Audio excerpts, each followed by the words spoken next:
helicopter was coming down the mall a couple of weeks ago. I'm not sure if you saw that. And so I'm standing there, and they come up and they say, well, sir, we think we have a security issue.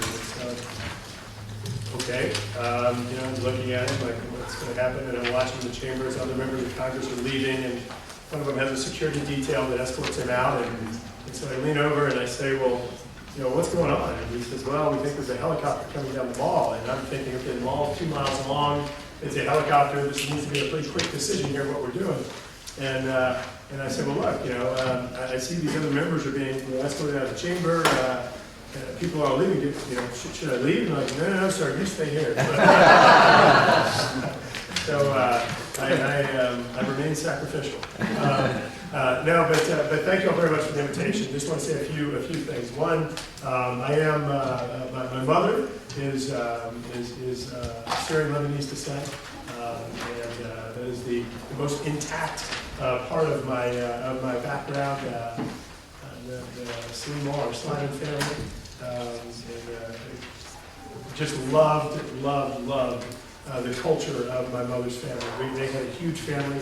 They all came into New Orleans and dispersed around South Louisiana. And the holidays we all got together, and just absolutely phenomenal experiences, phenomenal food, and a very, very important part of my life and childhood growing up. Number two, looking from afar, and I want to say again, look, I've been here 4 months, and so I'm not going to stand here and pretend like I'm an expert and know many of these issues better than you do, because I don't. But the instability, and I'd say perhaps growing instability in the Middle East, is a strong concern.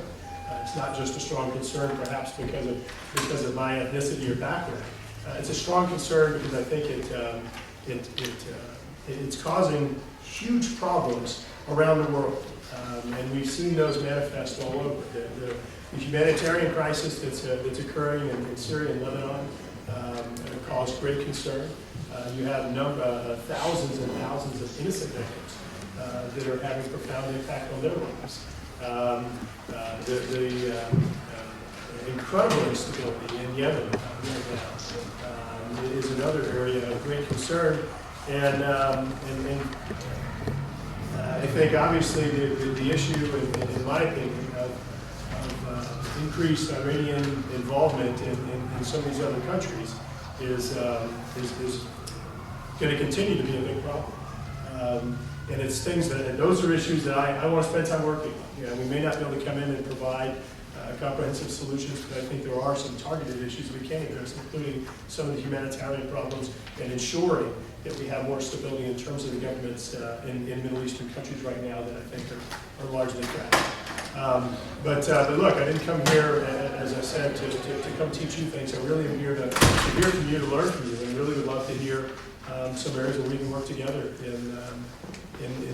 ensure more stability in the Middle East. So, yeah. My name is Dr. Helen. I'm from the Centers. I'm living this flag.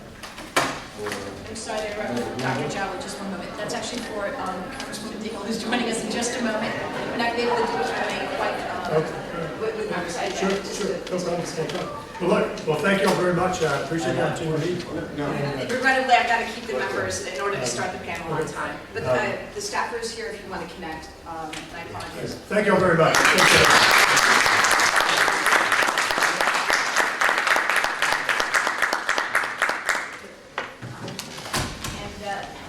Congresswoman Dingell, I'm going to go ahead and introduce from the fine state of Michigan, which is home to me.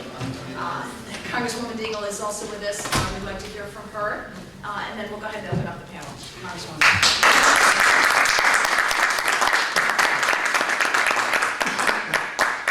I've known her since she was and she still is very young. But came to Washington and worked on the Hill and has been part of the Arab American Institute. Are you still part of the Arab American Institute? To talk about the issues and to help people understand this community better. So I'm going to speak to you from my heart for a minute. It's great to see so many of you here. It's great to see people on the Hill. And I think what you're doing is so important. I don't know who's on the panel. I haven't seen that, but I guess I would say to you that I'm very proud of the fact that I come from Rayburn, Michigan, and have gotten to know this community so well over, it's now been a while. I look back to the late 80s and the early 90s, and I've had some of my most interesting, complicated, oh, look who's here. I just saw my friend from the Urban American Chamber. And he has been with me in some of the most interesting moments of my life, quite frankly. But I think that too many people don't understand the Mideast or the Arab community or today. I mean, I wasn't reading anything until late last night that the office had, and the Republican caucus has invited somebody that doesn't understand the Quran, that's full of hate and evil. And I think that what you're doing today, coming to the Hill, learning more about the issues so that you can be more articulate about them, but that you can go in and just introduce yourselves and show you what great people you are. And the political voice of the Arab American community has become an important voice on the Hill that was not there 20 years ago. All people knew was ignorance, and that ignorance caused, quite frankly, fear, and fear leads to other feelings. So I think just having people get to know you and talk about issues really matters. So that's why I think it's so important that you're here. You're obviously, and I, quite frankly, have been in a number of discussions. I said to Jim, when I was at a dinner a couple of months ago, and then, quite frankly, I've talked to, which I need to report to Jim, he does not have this report, of the Arab ambassadors about everybody's going to Israel. They're putting enormous pressure for all the freshmen to go to Israel and have APAC go in August. Why are we not doing the same thing and encouraging people to visit a number of the other countries so that they can meet the people, see the businesses, understand the culture? And we're working on trying to put together some educational trips so that that can happen. But you are very important in developing relationships and having voices heard and helping people understand who this community is and building the political education and the political voice of the Arab American community, which is a voice that needs to be heard. And right now, we're all very worried about what's happening in Yemen and the number of Americans that are trapped there in the United States having no evacuation plan. I think you need to talk about that today. You need to tell, I don't know who you're meeting, are they meeting with your members? Individual members, Is your White meeting? House officials tomorrow, Well, and that's certainly one of the fun. Is that one of the, I don't, see, they haven't even told me what your briefing issues are, so, and I don't think it was even in here, quite frankly, so. But I think that's really, what other issues are you talking to people? So we let folks choose, but there's a combination of domestic and foreign policy, and one of the principal issues certainly is the American citizens stranded. I mean, it's just really, really, really important. You know, I was proud of the fact that for the census this time, it was one of the first things that we did when I came in is they said that the census was looking at actually counting the number of Arab Americans in this country. We called Debbie Stabenow, Garret Peters, they immediately joined on. So we wrote that letter, and I'm hopeful that that's one. Is that one of them?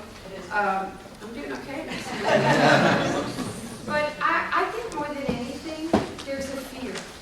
People don't know who the Arab American community is.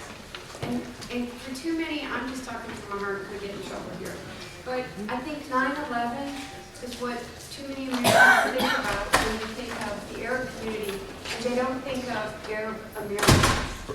So I think you need to go into these offices as Americans today and tell them who you are, how important you are to the economy, what the issues are, and that you just want to have a balanced approach to foreign policy and domestic issues. And when they meet you and they develop relationships, it's the best thing that can happen.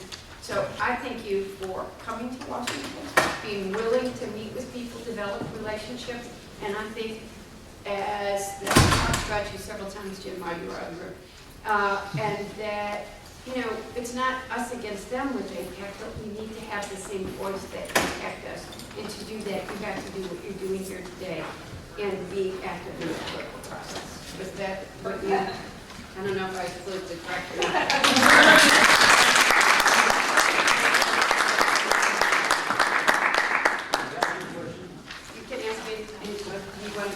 You know, I'm going to be a really tough time manager. I'm sorry. Yeah, only because I don't want to. Protect the American in Yemen. Is there any movement, any kind of in place to protect Arab American citizens visiting Israel? You know what I would do? I'm happy to give your staff contact information to Dr. Jow or anyone else that wants to discuss that Israel visa waiver issue, Thank you which is very much. also an issue brief in your packet. Thank you, Congressman. I'm going to go ahead and ask our panelists to come on up. And yes, we did put you name tags. Some structure. And Helen, you got the first seat in the house.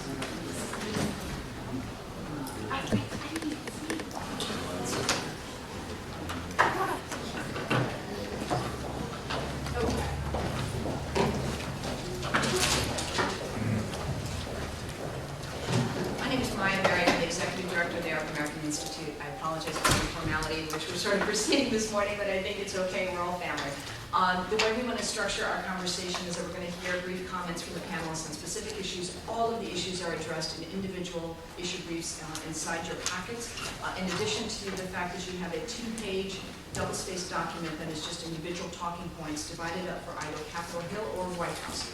You are free to raise whatever issues you want with the members individually, but based on what is happening both in terms of executive action as well as what's happening on the Hill, and dividing the issues up into individual targets that way. I will begin by having our conversation start off with what I think is the easiest issue to talk about, because it's easy to bifurcate out from everything else, which is you, Helen. Helen Samhan is one of the founding members of the Arab American Institute and a board of directors member. She has been working on the issue of the better count of Arab Americans for decades. And we've invited her here today specifically to talk about major developments that are taking place with regards to a better count of Arab Americans in the 2020 census. Helen. Thank you, Maya. Those of you who might have attended our fall leadership briefing will remember that we had a pretty historic meeting with the director of the census, Dr. John Thompson, who came because of years and decades of lobbying and advocacy that AAI has been supporting with its colleagues around the country and other Arab American organizations about finding a better way to count Americans of Arab descent.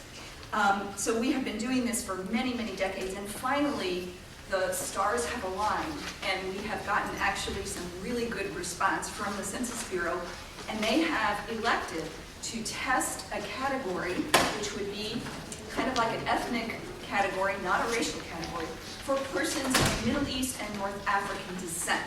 This is new because historically the options on race and ethnicity have been pretty basic. You're white, you're black, you're Native American, you're Asian, or you're of Hispanic origin. And the people from the Middle East and North Africa region fall between the cracks and they're not quite sure where they belong. Technically, we are counted under the Caucasian category for ONB purposes. This is the first time the Census Bureau is actually going to try to desegregate to actually specify the number of people of Middle Eastern and North African descent so that we can have our own database, basically, our own data reports. Because right now, we are sort of invisible in the white race category. We don't know how many people of Lebanese, Syrian, Egyptian, etc. descent. But we also are very visible in political discourse and other issues. So we've got that kind of contradiction. So for the first time, a federal agency is actually working with us to test a category for Americans of Middle East and North African descent. The first thing they did was they have to have public comment period, and they did that in January and February. They put it in the Federal Register that among the content issues they're going to test for the 2020 census will be a MENA classification. They got overwhelming responses. They told us this is the largest public comment that they've ever received. They got over 5,000 responses with a very, very small minority opposed, and like 97% of the responses were in favor. So they have what they need to proceed. The next steps are basically, there is a question about how to define the Middle East and North Africa region. We are proposing that it be a very broad category, that it includes all of the Arab League countries, as well as Turkey, Iran, and Israel, because we want it to be a geographic category that makes sense, because that's the way the ONB has kind of broken out the world, that Europe, Middle East, and North Africa form one quote-unquote race group, even though there are multiple races within it. And so we say, well, let's make that make sense then. The Middle East and North Africa is a region. It is many countries, many languages, etc. So they are going to have an expert forum at the end of May where they're going to hear from scholars to talk about, well, you know, should Somalis and Sudanese be included in the Middle East region? What do we do about ethnic minorities from the region? People who are Chaldean or Kurdish or, you know, other non-Arab or people who live in the Arab world but are not of Arabic-speaking descent. So all of that is going to be discussed at a briefing, at a forum in May. And then in the fall, they actually do the test. And they're going to test a lot of different ways of asking questions on race and ethnicity. They're going to test combining all of the categories into one big list. They're going to test separate race categories where you write in your national origin, or your ethnic origin. And we will be able to see the results of those tests. And that is going to be very interesting for us because those of us who are advocates about this issue, we want to see the data. We don't want to see after they do the test to find out, oh my God, you know, people are not responding to this option. We want to talk more about it. So that's what's on the plate. I also want to say a little bit about what the MENA category is not. It is not a new race. It is not tied to religion, to race. It is basically a geographic category that allows people to self-identify.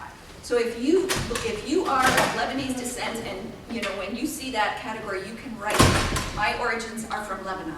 My origins are Chaldean. My origins are Assyrian or Kurdish or whatever. So it is open-ended. It is definitely self-identifying.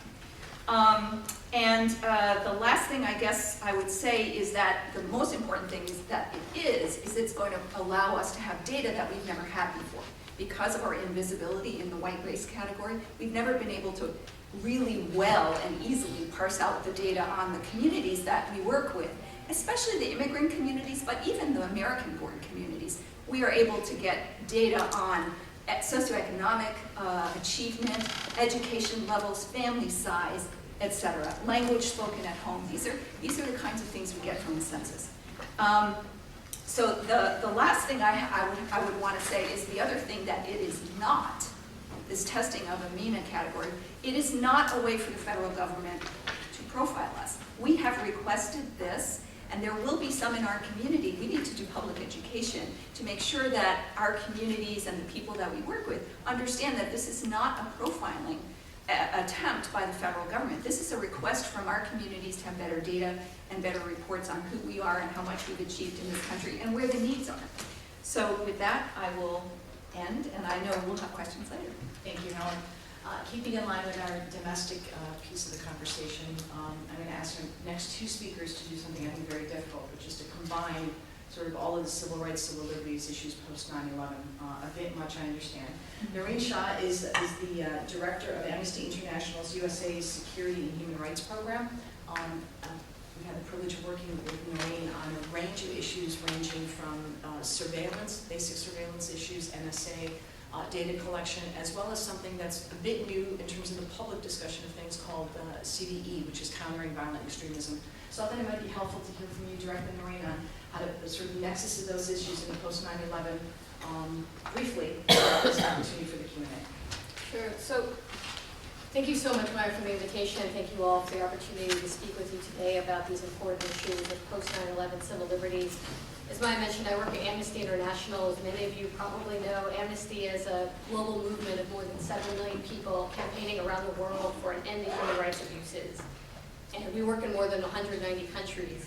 I mention that because a lot of what we're seeing happen inside the United States now with regard to surveillance and counter-radicalization and preventing extremism is actually things we're seeing all around the world, especially in Europe, post the Charlie Hebdo attacks, and in light of a lot of fear and hate-mongering about Muslim populations all over the world. So it's a shared experience, and at Amnesty International, what we are pushing is that at an international level, countries do not respond to attacks by armed groups, whether they be ISIS or other armed groups all over the world, by curtailing civil liberties. So the struggle that we're talking about in the United States is not just a US struggle, it's a global human rights struggle. It's about how we claim our human rights and our freedoms and say you can't have real security and stability without human rights. And I encourage you to make that a core message, that you believe in security, or we all believe in security and needing to protect people from attacks by armed groups, but there's a right way and a wrong way. And the wrong way is through excessive surveillance, monitoring Muslim communities as though that they are just inherently suspect and breeding grounds for terrorism, when of course we all know that that's not the case. So I want to just ask before I jump into countering violent extremism issues, how many of you guys have heard of countering violent extremism? So not everybody in the room, but some people. So countering violent extremism is something that the U.S. government over and over again over the last couple of years has been talking about. And it's something especially that this White House has embraced as a way to, in their words, empower local communities to become more resilient against the threat of extremism, or the threat of radicalization, especially of their youth. Now the problem with this from a civil liberties and human rights perspective is how vague the federal government is about what it means when it says extremism or radicalization. And the real concern, I think, for a lot of communities in the United States is that freedom of expression, freedom of association, your ability to go to a mosque or go to a community center and talk freely and express concerns about U.S. foreign policy are undermined when the government considers that behavior to be evidence of nascent radicalization or evidence that a person might become a terrorist. We need to have the ability to speak freely in all of our communities across the United States, and it shouldn't be that Muslim communities or Arab American communities are set apart for special monitoring. And that's the problem with countering violent extremism programs. That the federal government is pushing efforts at the local level to have FBI, U.S. attorneys' offices, and community members themselves basically be monitoring expression in their own communities. And this expansive surveillance and monitoring that community members are being asked to do is something that we should be asking Congress to conduct oversight of. What are the indicators of radicalization? What are the factors that community groups are being asked to look at by the FBI and by local law enforcement? These are the kinds of questions that we in Washington have been asking when we meet with the White House, when we meet with the Department of Homeland Security, but there are also questions that we need members of Congress to be asking. Because if radicalization and terrorism are somehow equated with just sort of having certain religious beliefs or having nonviolent political beliefs, that's a real problem. That undermines all of these communities. So I want to just say a little bit more, I know that we're short on time, about some of the things that we can be asking for in addition to oversight from our members of Congress. We want our members of Congress to be asking questions, hard questions about these programs, especially the pilot programs, which the administration has announced are in LA, Minneapolis, and Boston. But we also know that countering violent extremism is a project that the federal government is going to be putting a lot of money into. There was a summit a couple of months ago at the White House in February. And what that might mean is that we're going to see these countering violent extremism programs happen all over the country. And so every time one of these programs pops up, every time the local FBI is going to a community and knocking on doors and saying, have you seen any signs of terrorism or radicalization in your mosque? Can you be on the lookout for it? We need to be able to go to our members of Congress and say, this is what the FBI is doing. This is what our local police are doing. Can you ask them what's even the basis for this? What kind of training is going on? These law enforcement officials, how are they deciding what is a signifier of potential terrorism? And make sure that law enforcement officials who are operating in our communities all over the United States are not operating under false assumptions about Islam or false assumptions about Arab American communities. We can also ask our members of Congress to be on the lookout for how the U.S. attorneys' offices and the FBI are involved in both surveillance and countering violent extremism at the same time. I'm sure a number of you know that the U.S. government has a record of sending informants into community spaces, including religious spaces. And the question is countering violent extremism part of that same problem of expansive surveillance and the use of informants? What we hear from the federal government is that they're going to send people in through the front door of the mosque or the community center.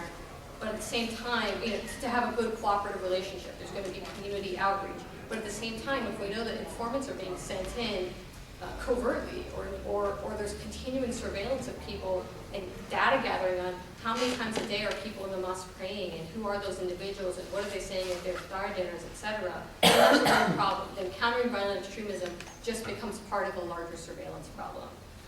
The one other issue I just want to mention, because I saw that it was in your briefing materials, was on the USA Patriot Act.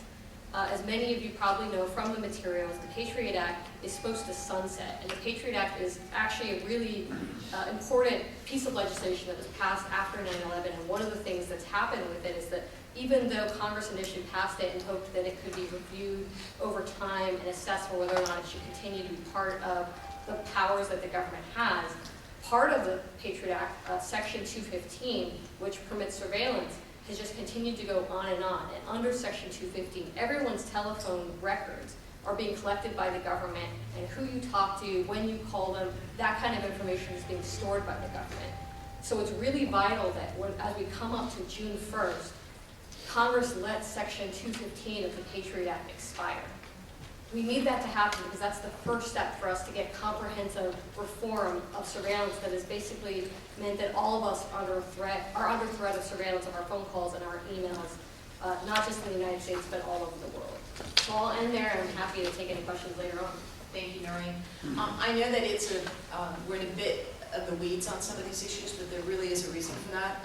A few years ago, the TSA launched a pilot program called SPOT. There's an issue brief on it in your material. It was subjective screening. It was actually a program modeled after the Israeli example, where when you approach at an airport, they sort of make subjective assessments about you and then decide whether or not you should be screened. At the time, we raised a lot of concerns for obvious reasons about why this was problematic.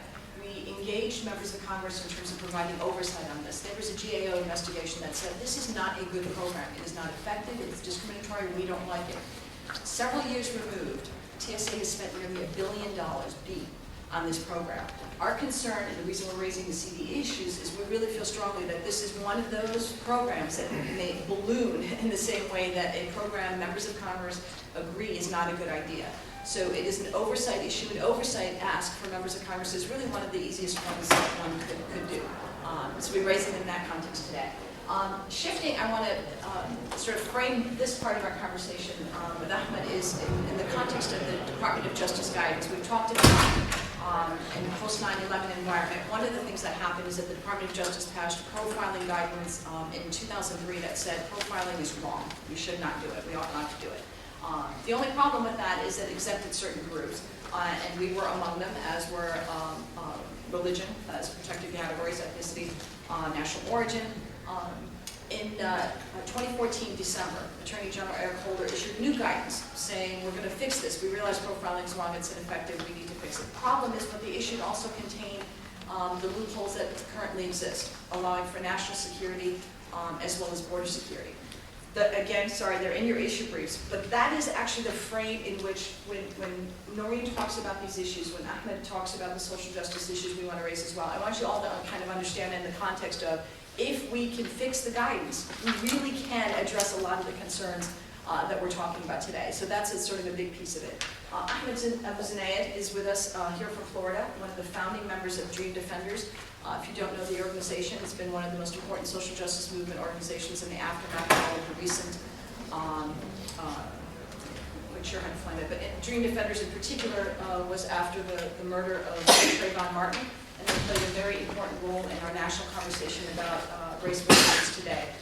So Ahmad, I thank you for being with us. Thank you for the work that you're doing, and I want you to sort of share your comments in the context of guidance and the nexus between our communities on these issues. Sure. Thank you, Maya. Thank you, everyone, for this opportunity. First and foremost, it's really important that we see Arabs United really at the forefront to really confront these issues, take them straight to the power, the houses of power, whether it be Congress or the White House. I think as the comments were made earlier, this is a body that we haven't seen as developed prior to. And so we're happy that this community has developed, and we need to continue to develop. I think first and foremost, I want to say that we can't do any of these things alone. So whether it's a Muslim issue, whether it's a black issue, a Latino issue, undocumented issue, we can't do it alone. We know that the population is so much that in the United States we do not have a majority. If we had an impassioned speech regarding something, we could not get it done alone. So I want to first guide us with this quote that I think is always important for me, and why social justice has had such a profound impact. It says, "If you have come here to help me, you are wasting our time. But if you have come here because your liberation is bound up with mine, then let us work together." And what you're seeing is today, in this day and age, this generation in the United States of America is fed up. You have people being targeted because of racial profiling that do not look like us. However, I think we should be able to identify very thoroughly with that type of atmosphere. Personally, I grew up part of my life under Israeli occupation, and when I see checkpoints, curfews, and rubber bullets and gas, tear gas being shot at folks in Ferguson and Baltimore, it strikes to the core of me. I realize that there are systemic issues that these communities are confronting. And so therefore, when I look at social justice lands and advocacy, all the way to the very top of, to the DOJ, I think it's important that we have a united front. So there are a couple pieces of legislation being promoted now, which I think we could possibly expand to really include some of the concerns Maya Berry just brought up, which is like, for instance, ERPA, the End Racial Profiling Act. Currently across this country, we don't have the data on police stops, police brutality issues, issues of fatalities concerning citizens and police. And when I say the data, I mean the racial data, the data of the background info. What was the interaction like with the person who stopped him? What was the person who was violently brought down, who was arrested? These pieces of data are vital to us understanding the racial dynamics in a lot of these communities. And I say that to say that for many Arab Americans, we may not view these things as the most utmost importance for us at the moment. We have all these other issues, CVE, but the reality is that we can see an environment where in the future, these will be our communities being gunned down, targeted, or perhaps facing violent militarized police forces. The incident in North Carolina should be of concern as well. Again, looking at solidarity, there are other communities in this country that have faced these same issues that we have. However, as long as we're divided, as long as we're fighting for our beloved three at UNC on our own, we won't be able to achieve justice. So I think what's important for us is not only to realize that we have domestic and foreign policy issues that we believe lead to oppression within our communities, but these are related to other communities and their oppression. So it's important to stand together. And I'll stop for now, and thank you for this opportunity. As I said, we're loose in terms of folks stopping by. I want to take this opportunity to thank Congressman Hank Johnson for joining us from Georgia to offer some remarks, which actually relate very much to what you were discussing. Thank you, Congressman. It's a pleasure to have you. Hello, everybody. It's good to be with you today, and my brothers and sisters of Arab origin, welcome. If you have come to D.C., welcome, and if you already live here, then good to see you. But I tell you, the topic today is very important. What happens to one if left to fester, growing and taking on other people? In other words, if we allow discrimination to fester against one particular group of people, then when that group is snuffed out, hopes and dreams and everything, then it seems like discrimination then has to have some other target that it moves to. So if it's not the Arabs, then it ends up being the Armenians, or if it's not the Armenians, then it's the Indians. If it's not the Indians, then it's the women, and the homosexuals, and then if it's not homosexuals, people who have abortions and immigrants, some way of people using others, pitting people against each other out of ignorance so that someone else can then exploit financially is the way it really works. And and who are those who tend to be the oppressed? It tends to be around the world, darker skinned people. I mean, everywhere you go, the darker the skin, the more the discrimination. And so if it happens to one, though, because of, there's light, there's shades of darkness, it goes all the way up to the palest shade of white, if it really gets that far. So the thing is, we have to guard against the creeping, insidious nature of discrimination, and we have to stop it wherever we see it happening, whenever it arises. And so policies can promote it, political policies.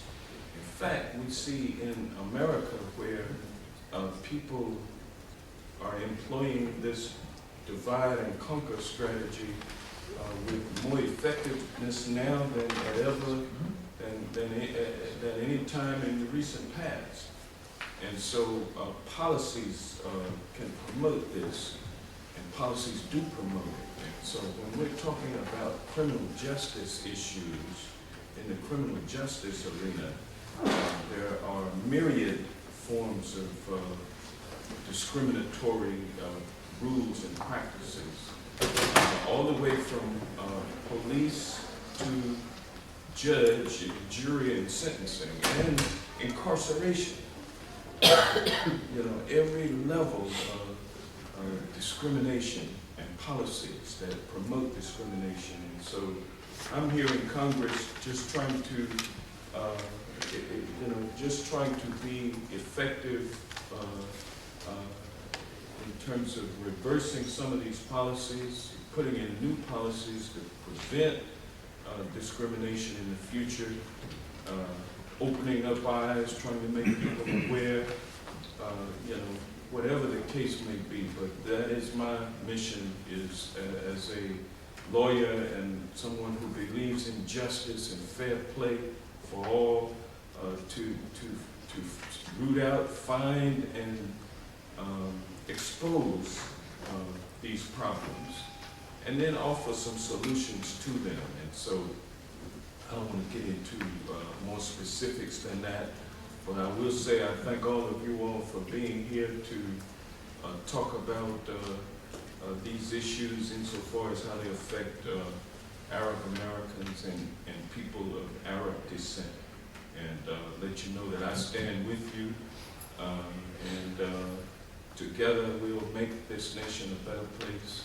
and make this nation a place that lives up to the creed of our founding fathers, not mothers, because you all were not included in the time. But it does apply to you.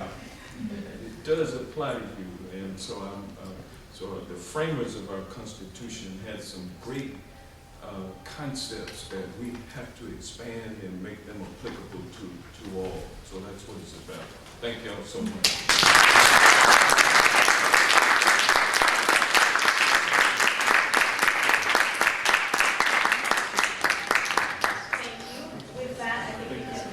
Pivot a bit to our sort of foreign policy discussion, and then we always make the point that they are certainly connected. And I know we'll come back with more in terms of the Q&A. So Matt, why don't I start with you, and then ask Chip to sort of wrap up.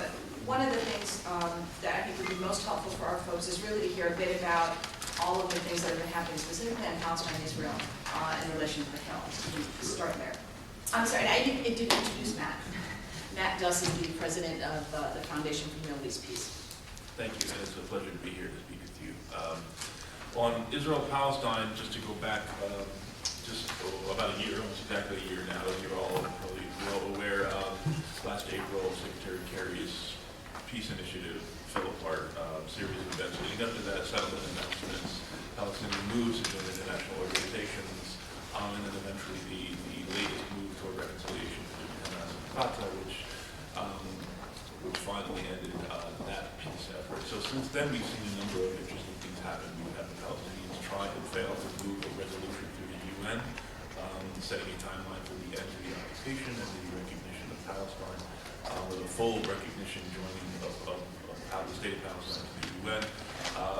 That failed with some heavy lobbying by the United States, but I think it's also worth noting that the United States had signaled and has continued to signal that it would possibly not oppose a UN resolution were it not offered by one of the two parties, the Palestinians or the Israelis. And I think that's going to be interesting and very much worth watching moving forward. Is one of the other members of the Security Council, in particular France, which has been talking about offering a Security Council resolution, offering either parameters or something relating to the Israeli-Palestinian conflict.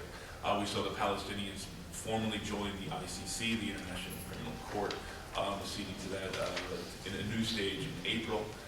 which starts a process of the ICC prosecutor looking at issues in the territory of the state of Palestine, which is the West Bank and Gaza.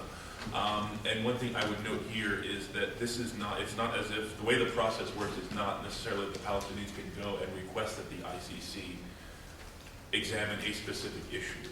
By joining the ICC, the Palestinians now make the entire territory under the jurisdiction of the ICC, so the prosecutor and investigators can essentially examine any issue, whether it's settlements, whether it's the Gaza war, whether it's Hamas's use of rockets, whether it's allegations of Fatah's relationships to some of these militant groups. Now, with regard to Israel, I think between the U.S. and Israel, the main issue that's been sucking up all the oxygen is, of course, the Iran deal. Prime Minister Netanyahu made a lot of noise with a great deal of controversy a few months ago where he came and spoke to the Congress. Part of this is that in my view, is that he genuinely feels this is a very important security issue for Israel, but also it has to be noted that one benefit is that it keeps people from talking about the Palestinian issue. And it creates a great deal of political pressure on the administration and sort of deters and dissuades them from taking up the Palestinian issue in a fuller way, because it keeps them busy kind of keeping the Democrats behind him in support of the Iran issue. In terms of things that are happening in Congress right now, there's one thing that I think is very much worth understanding is this new amendment relating to the TTIP, the Transatlantic Trade and Investment Partnership, relating to boycott, divestment, and sanctions. This was supported by Representative Roscoe, Representative Portman here in the House, and then by Senator Ben Cardin over on the Senate side. This is a very, very problematic amendment. Now, leaving aside what one's views of BDS are, I have my own, I've written about them.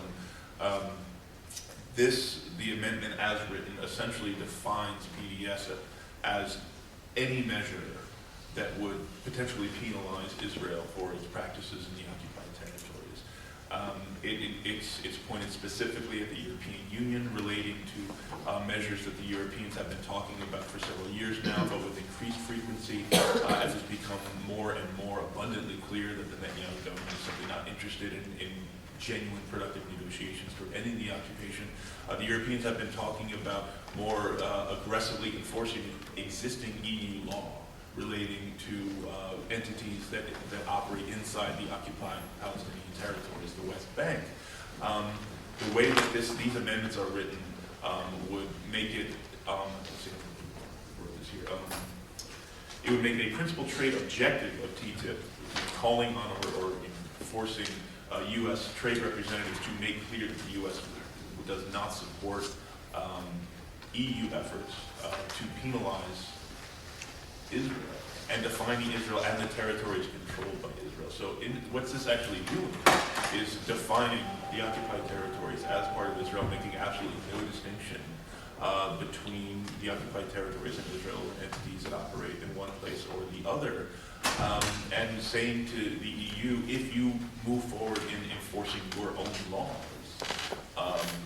you're going to have a problem with the United States. Essentially, it's trying to force the United States to index its trade relationship with the EU in support of Israeli settlements. So I spent a little bit of time explaining that just because this is happening right now, so it might be worth using. Thank you, Matt. Our last speaker is AAI President Jim Zogby, we can literally spend all day talking about the complexities of all the different foreign policy issues, but Jim, if you could start us with our campaign on Lebanon, specifically related to Syria, and then the larger frame. The larger frame, I'll start first by simply almost dismissing it. Not worth discussing because it's too big. It's too big in the short time we have. I think that the congressman, for being here 4 months, actually got it right. That it's a region in disarray. It's a region in trauma, and it's a region at the same time that confronts an American public and military that are war weary and war weary. That don't want to do it again, and the military can't afford to do it again. The most shocking statistic that I saw, and it was so shocking that I ended up doing multiple searches to make sure that it was right. 22 suicides a day of Iraq and Afghanistan war veterans. that means we lose to suicide more young men and women every year than we lost in the entire war in both countries added up together. And so when I saw that picture in the time that Congress was debating whether or not we should be sending troops to, whether we not troops, but whether the president should bomb Syria and get involved in Syria. There was Hagel making his case, and there was Kerry making the case, and then there was Dempsey sitting slumped over on the side, looking like, I really don't want to be here. And the reason why he didn't want to be there was because the military is exhausted.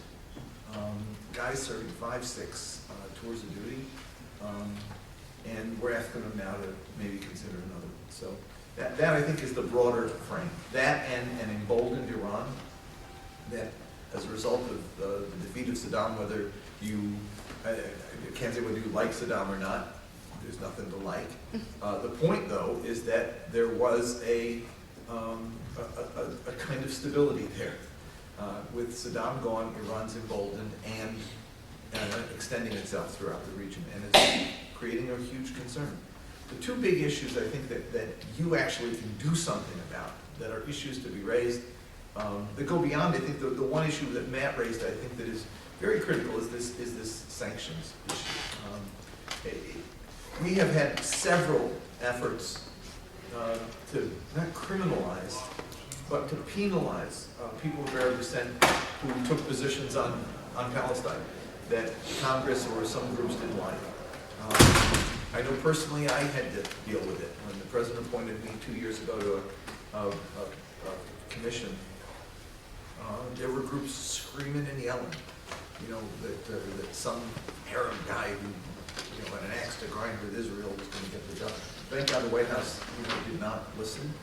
But my son, almost 2 decades ago, was working at the State Department, and groups wanted him fired because he was a pro-Arab, whatever that means. His daddy was of Arab descent. But it's a problem here in town. And so if you go from criminalizing or penalizing people for having a view in America to now having America want to penalize Europe for having a view that the occupation is wrong, well, we're in real trouble here. That's an overextension that I think people have to be very wary about. But the two issues that I want to raise, one has to do with Syrian refugees. It's an enormous crisis.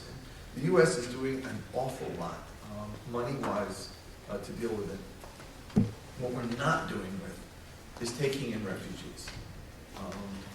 And look, the number is in the almost 4 million range right now of people who are dislocated from the country. And they are not going back anytime soon. We have to know that. I mean, it's one of these things where we can say, oh, as soon as the war is over, they're going back. Number one, we don't know when the war is going to be over. And number two, even when the war is over, the reconstruction process and the fear process and the security process are going to continue for a long time to come. And something's got to happen, because these are little kids, these are women without their husbands and families. These are very vulnerable groups of people. And to date, the U.S. has processed 700 refugee applications, allowed 700 people in the country. We are encouraging Australia and Europe and other countries to take people in. We've done 700. And Congress is putting up obstacles to it, arguing that it's a security issue. Well, the UN Refugee High Commission does not send us people who are security threats. They send us women who have kids and who are unmarried, whose husbands have died or are missing. They send us children. They send us people who are vulnerable groups of people. And we're not taking them in. We've got a ceiling right now of 70,000 that we accept in refugees. We have 33,000 of those are reserved for people from the Middle East, mainly Syria and Iraq. Those positions are not being used. They're not being filled. And so I think that the point you can make is that this is a humanitarian crisis. This is an urgent need.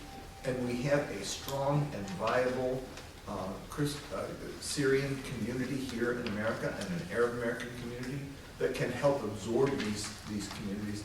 And there is no reason why we should not up the numbers of folks coming in. The second issue is Lebanon. We started a project called Saving Lebanon, focusing on the issues that have resulted in Lebanon as a result of the refugee crisis in the country. America gets all bent out of shape over like 11 million undocumented folks in the country. I mean, if we had 110 million undocumented people in the country, that would be the equivalent of what Lebanon is dealing with right now. Between 1 out of 3 and 1 out of every 4 people in the country right now is a refugee.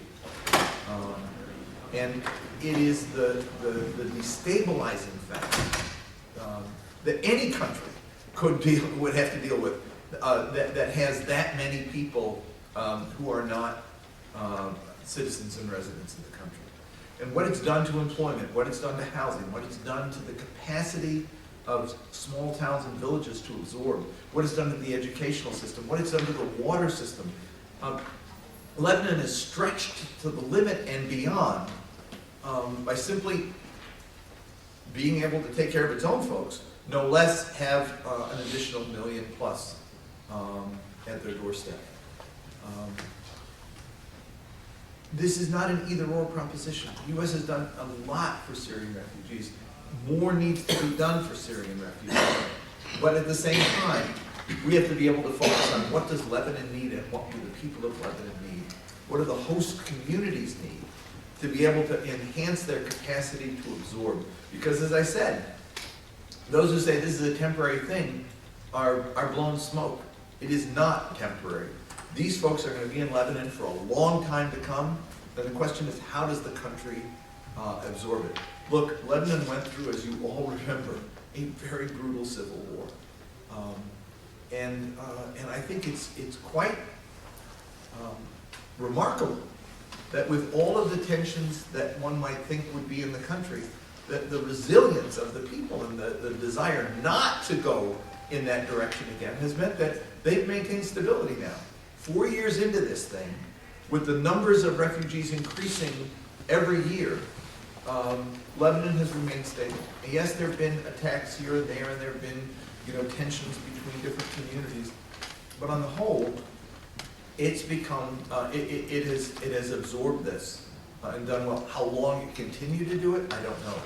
The book that I think many of you will be getting, called Saving Lebanon, is a briefing book that we've done on the situation. I think it's a quite instructive treatment that details in very stark terms the shortages in education. I mean, the fact that Lebanese kids can't go to school because the Syrian kids are in the schools, or the fact that because Syrian refugees get vouchers from the UN and Lebanese are unemployed, the housing market, Lebanese have been priced out of the housing market. And even with that, it has not erupted into a Syria versus Lebanon, Lebanon versus Syria internal confrontation. We want it not to happen, and so attention must be paid to both communities so that we help stabilize the situation and provide the cushion that Lebanon will need to deal with this crisis. There's real sensitivity at AID, real sensitivity at the State Department and White House on this. Congress needs to step up and provide some increased assistance to Lebanon. Right now, the assistance that Lebanon gets is a pittance. More needs to go to Lebanon, not just the refugee population, but to the country of Lebanon and the host communities in Lebanon to help them deal with this. So those two issues, helping to get some Syrian refugees here in the country, they need to come. We need to step up and play our part for us in other countries too. And two, we need more assistance for Lebanon. Thank you, Jim. Our schedule allows about 15 minutes for Q&A because we have another member of Congress dropping by in about exactly 15 minutes, and then we need you to wrap up in order for those of you who have your meetings to maintain that schedule. So with that, I would open it up to questions and answers on either domestic or foreign policy issues. I'm going to stand out that so I can see you guys can't be shy now. Please, and if you could just name and state. Well, my name is Tarek El-Barini. I live in Virginia. I was just wondering what Jim thought about the situation in Egypt.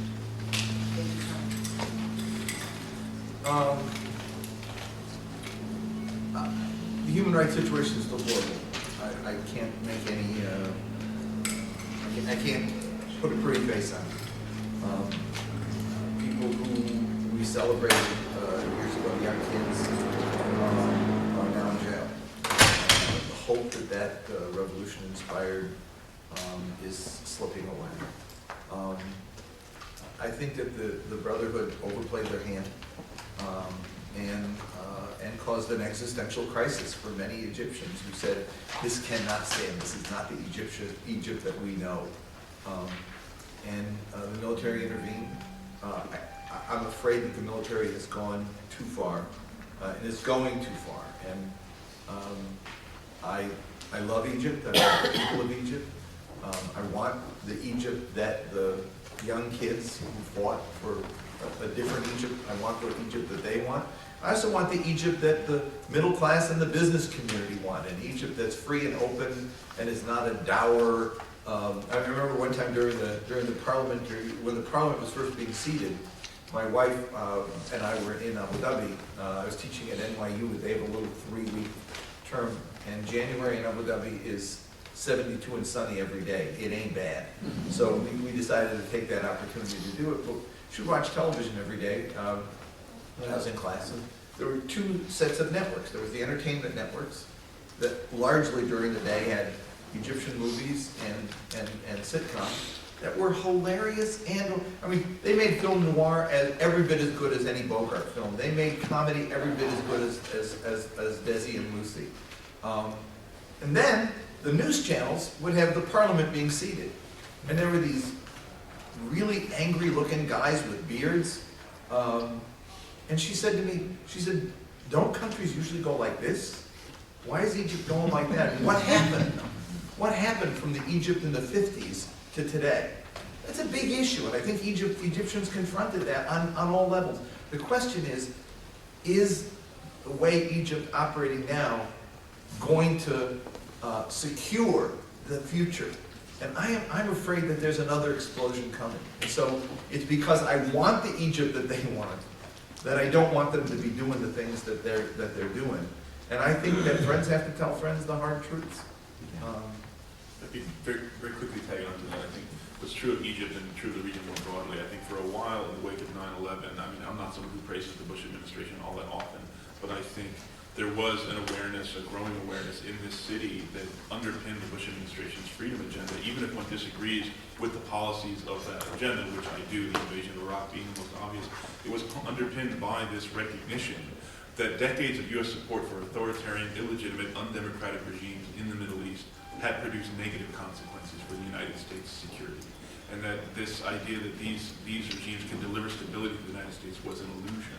Unfortunately, I think we've returned to that now in the wake of, the hopefulness of the Arab awakenings, now moving from crisis to crisis. There's this idea that, okay, we've got the Daesh problem, let's rely on these unaccountable, illegitimate governments to produce the stability and security that we think we need, and then we'll get to these other issues later, and we'll just get back on the same track, and then there'll be another crisis, and we'll have to focus on that. So again, one of the points that I try to make is like, listen, we have to make trade-offs in foreign policy, but we should always keep in mind and continue to recognize that one of the drivers of extremism and insecurity is the fact that many of these governments are seen as illegitimate. They're not offering opportunities for their own people. I mean, these are the things that inspired and drove the Arab uprisings that we all watched in this city, which someone chose.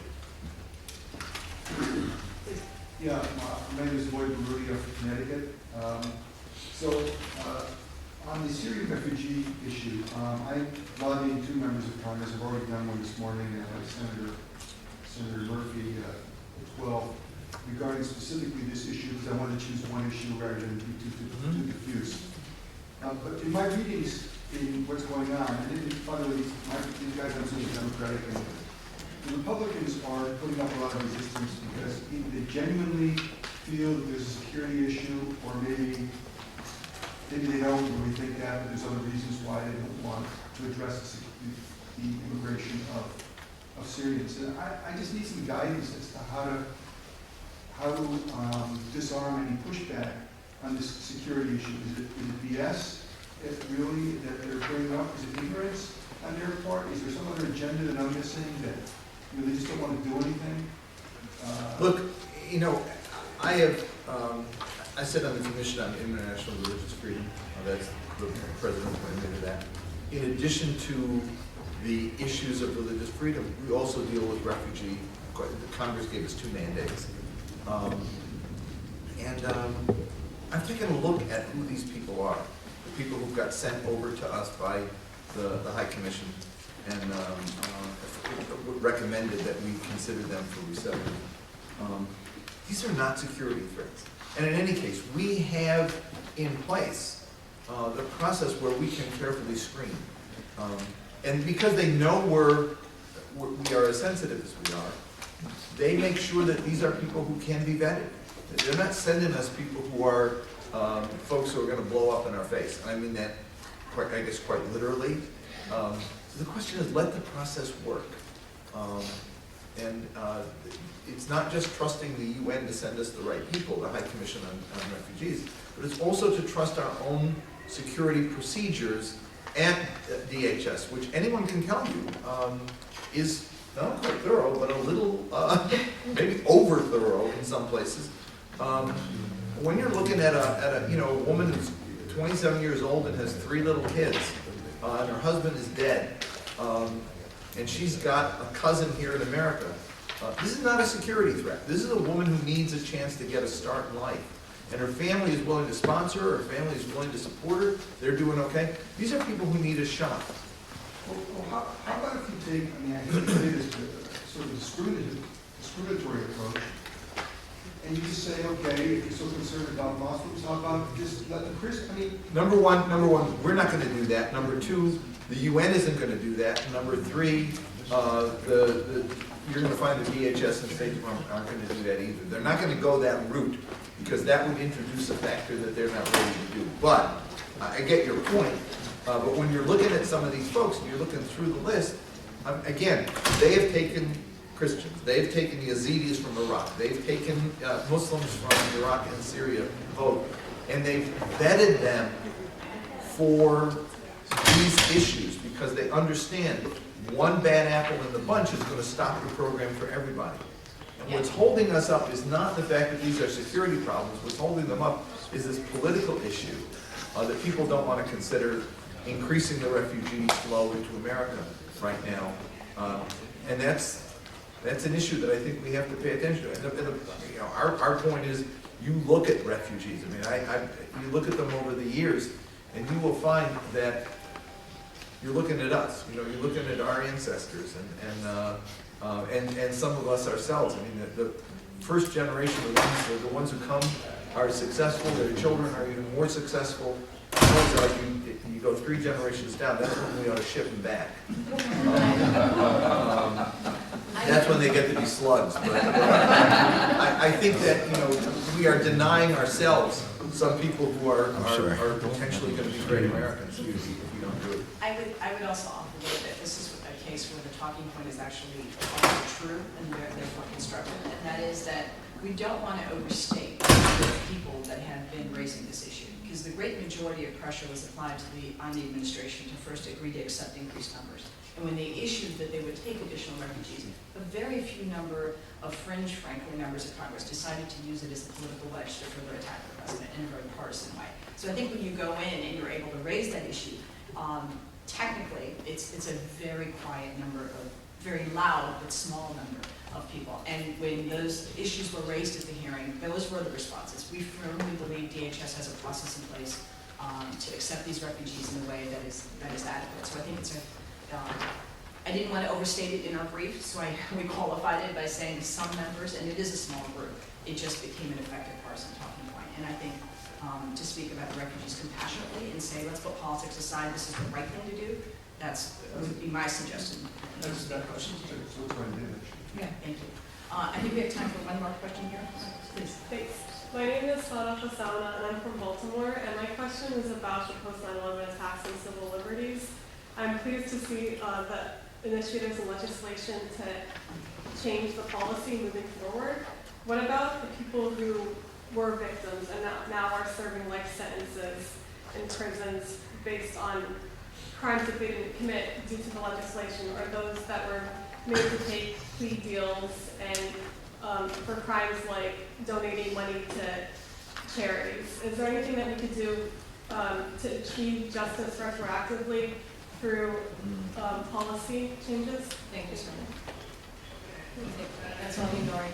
Sure, so there are dozens of people who were convicted on terrorism offenses since 9/11, and the cases all are different. Some of the cases involve material support. One of them is the Holy Land Foundation case, which is based, Holy Land Foundation was based in Dallas. It was a charity that was giving funds to Palestinian groups, and the individuals in those cases are now serving extremely lengthy sentences, 50 years in communication management units in Indiana. I think one of the, the reality is that they've tried to do quite a lot to get those individuals released. They're seeking a pardon, I think, right now. We need to get more attention from members of Congress on the conditions of confinement in these places. The communication management units in Indiana, there's 2 of them. A lot of the individuals who are convicted on terrorism charges are there, and one of the most egregious aspects of the communication management units is that individuals who are there are never allowed to touch their family members, even in visitation. So imagine that you're in prison for the next 50 years of your life because you gave charity to a committee, and it's so politicized that's what ended up happening to you, and now you'll never be able to hug your child again. It's just inhumane to do that, and we can be asked, and also 15-minute phone call to your family for the rest of your life per month. These are things that we could be asking our members of Congress to be pushing back on with the Bureau of Prisons. There's also solitary confinement as an issue, but really, these are some of the hardest cases because they don't appear to be very sympathetic. That's why it's important that we humanize the issues. We talk about the individuals whose lives have actually been ruined in these cases, and I can recommend to you a report that I helped co-write. It's called Illusion of Justice. It was put out by Human Rights Watch and Columbia Law School, where I used to teach. And it profiles a number of individuals, and a lot of these individuals, again, are serving in solitary confinement or serving at the communication units. Thank you, Norm. Is there any, you mentioned pardon, is there any chance that these folks will ever get their cases relooked at, or is it too politicized? I think it's incredibly politicized. I think it's very hard. And even the cases that involve informants where it's pretty clear on a close inspection that there was real abuse of the use of informants, I have a hard time imagining, unfortunately, that those cases will get reviewed, but, unless we wait maybe 2 decades, to be honest with you. But that's sort of a grim outlook, but that's just having looked at it really closely. That's what I think the situation is. What we can do is support those families. And a lot of times in these cases, the families are very stigmatized. People in their communities are not speaking with them. They have no support. They lose their homes. Some of these informant cases involve siblings. So there's 3 sons that are taken out of the family for the rest of their lives. And we need to do more to support those families, and they're all over the United States. Any question? Senator Jallo, Zogby, Ahmad, we know each other for a long time, 30 years. You are known for taking my position, my organization, and other issues. One thing bothered me, and I should ask you a question. What bothered me is the affiliation of Israelis and half a dozen other Arab countries attacking another Arab country, Yemen. Is that, how do you feel about that? Is any part of that sectarian? And how do you feel about the fights between Saudi Arabia and Iran? Those are many questions. Yes. Number one, it takes a sectarian hue, but I don't think it's sectarian. I think there's a conflict for regional hegemony in the Gulf between Iran on the one side and the Gulf states on the other, and that's an ancient one. Ancient, I should preface it with ancient that is going back even during the time of the Shah, not ancient thousands of years, that kind of nonsense. I don't think this is Sunni Shia. I think it's Iran and Saudi Arabia. And it plays out not only in Yemen, it's playing out in Iraq, it's playing out in Syria, and it plays out in Lebanon as well. My problem is that I think if those are the two countries that are sort of at a sort of a loggerheads with each other, then the solution is they have to be part of the solution. When we negotiate with Iran and the Saudis feel left out, that creates a backlash. When we do something with the GCC countries and Iran feels left out, that does something. And so at the end of the day, there needs to be an Iranian-Saudi compact in the Gulf region. I mean, it's sort of the way in Europe we had an OSCE. You know, we survived 50 years of you know, with cooperation east and west in Europe. Sometimes Cold War, sometimes not so Cold War between different countries, but it stabilized the situation. There has to be that kind of stabilizing factor in the. If Iran and Saudi are behind the problems in Syria, they have to be behind the solution in Syria. And that means that we need to say to both guys, you got to talk to each other, and we're going to play the adult in the room, which we unfortunately haven't done, and help convene. I think that's one of the real problems we have in our foreign policy right now. Is we tend to underplay the role that we ought to be having, and allow bad behavior, whether it's Israeli bad behavior or countries in the region bad behavior, to sort of drive traffic. And then we say, hey, there's nothing we can do about it. There's a lot we can do about it. I mean, after all, we're in fact, the sole superpower in the world. Doesn't mean we use military force. It means we use political and diplomatic muscle. And we have some tools at our disposal that we have not used. But I think we could easily say to the Saudis and the Iranians, this crap's got to stop. We need to talk. And we're convening the meeting here. You need to both be here, and there's a framework that has to be established to pull you guys apart and your proxies apart and find a way for Yemen to develop an internal solution, Iraq and Syria to develop internal solution, and Lebanon as well. I mean, you can't have this kind of thing just playing out indefinitely. No one's going to win, and everybody's going to lose. I want to close it.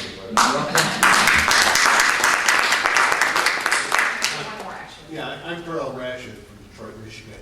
And Jim, so why isn't the United States taking an active role to bring Saudi and Iran together? In hesitant ways, I think that they're moving in that direction, but too slowly.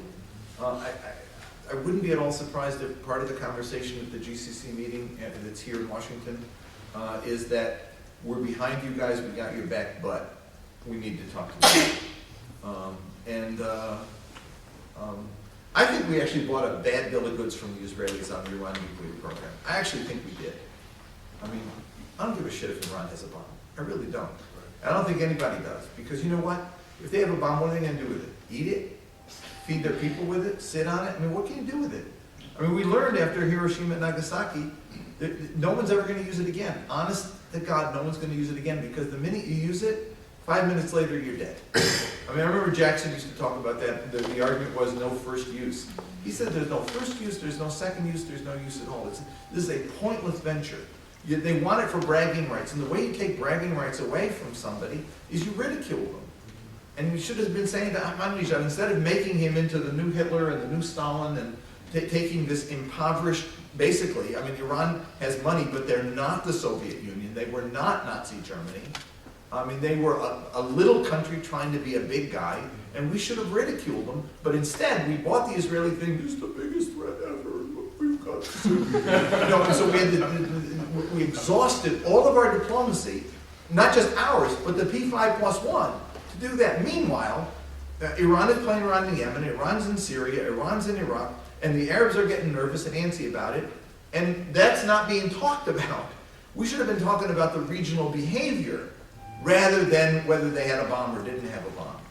Do you think the Israelis are behind all this? That No. we're not participating? Look, they've been lobbying for 20 years. I mean, I have an APAC talking point paper going back to 1994. The #1 threat is the Iranian nuclear program. And I don't think we should. Well, I think the goal is you get this off the table, Right. and then you move on. And I don't think that's a bad bet. I actually think that's a pretty smart policy. I'm just leaving aside, personally, yeah, do I think a nuclear Iran could be containable? Okay, I do. But clearly, the Gulf partners and Saudis and Israelis don't, and that's a political reality. So addressing those concerns is important. Yeah. So yeah, you get this agreement.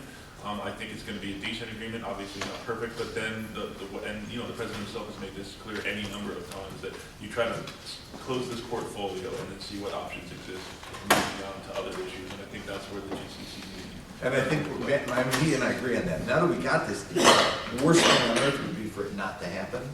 But the next worst thing on earth would be for it to happen and nothing else. This has to be locked in to a commitment on the part of everybody, with us taking the lead, that this is the first step toward creating a regional security framework. If it's not, then all that happens is the worst fears of the Iranian. The part of it is also, after 30 years of complete distrust and conflict with the U.S. and Iran, there is no, there's so much in this city that is arrayed against the idea that Iran actually has legitimate influence in the region, which it does. Yeah. But doesn't all this instability in the area help get the issue away from the Palestinians? Sure. I mean, Sure. It does serve is there really ever going to be a Palestine? Yeah, do we Give about have 30 seconds. just 30 more seconds? No, I think things look bad, but I think there are some other options. I think certainly with Netanyahu in power, there's going to be no real negotiation. So I think the opportunities have to do with the U.S. advancing that goal in other venues like the UN. And if I would say the U.S. needs to find ways to work with the UN and make clear that nonviolent diplomacy produces results for the Palestinians, because they are sending absolutely the other message right now. I hope. Thank you so much to our panelists.